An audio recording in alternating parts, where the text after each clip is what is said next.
ఉన్న బంగారాన్ని విడిపించి ఆ రోజు ఆన్లైన్ రేటుకే మేము కొంటాం. Sharma gold company. ఇండియాలో చాప కింద నీరులా కరోనా. కేరళ, కర్ణాటక, మహారాష్ట్ర, ఉత్తరప్రదేశ్లో మరణాలు. ఒక్క రోజులోనే 12 మంది మరణం. రాష్ట్రాలకు కేంద్రం నుంచి కరోనా హెచ్చరికలు. కరోనా మళ్లీ భారతదేశం తలుపు తడుతోంది.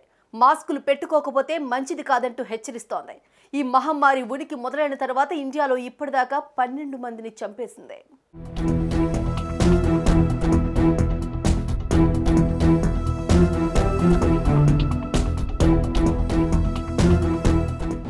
ఇండియాలో మళ్లీ కరోనా ఉనికి మొదలైంది. చాప కింద నీరులా విస్తరిస్తోంది. ఇప్పటిదాకా తెలుగు రాష్ట్రాల్లో అరాకొరా కేసులే నమోదు కావడంతో జనం ఆ మహమ్మారిని పెద్దగా పట్టించుకోవడం లేదు. మాస్కుల జోలికి వెళ్లడమే లేదు. అయితే దేశవ్యాప్తంగా గత 24 గంటల్లో ఏకంగా 761 మందికి కరోనా సోకిందన్న సమాచారం మాత్రం కాస్తంత కలవరపెడుతోంది.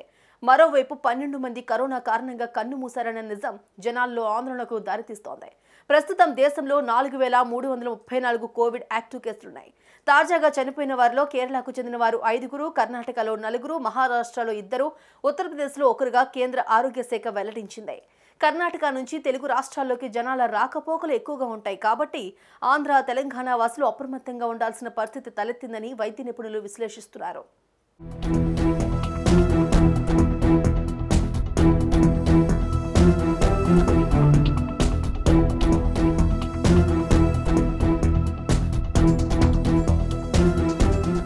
కరోనా తెలుగు రాష్ట్రాల్లోకి గట్టిగా పాకకముందే మాస్కులు ధరించడం, పరిశుభ్రత పాటించడం, సామాజిక దూరం గురించి ఆలోచించడం చేయాలని అంటున్నారు.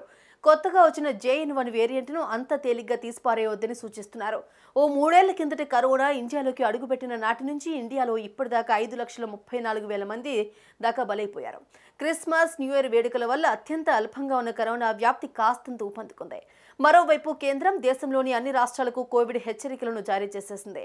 ఈ మహమ్మారిని ఎదుర్కొనేందుకు అవసరమైన అన్ని ఏర్పాట్లు చేసుకోవాలని సూచించింది. ఆక్సిజన్ బెడ్ల కొరత లేకుండా చూసుకోవడంతో పాటు కరోనా టెస్టుల సంఖ్యలను విపరీతంగా పెంచాలని అన్ని జిల్లాల ఆసుపత్రులకు రాష్ట్ర ప్రభుత్వాలు ఆదేశాలు జారీ చేశాయి.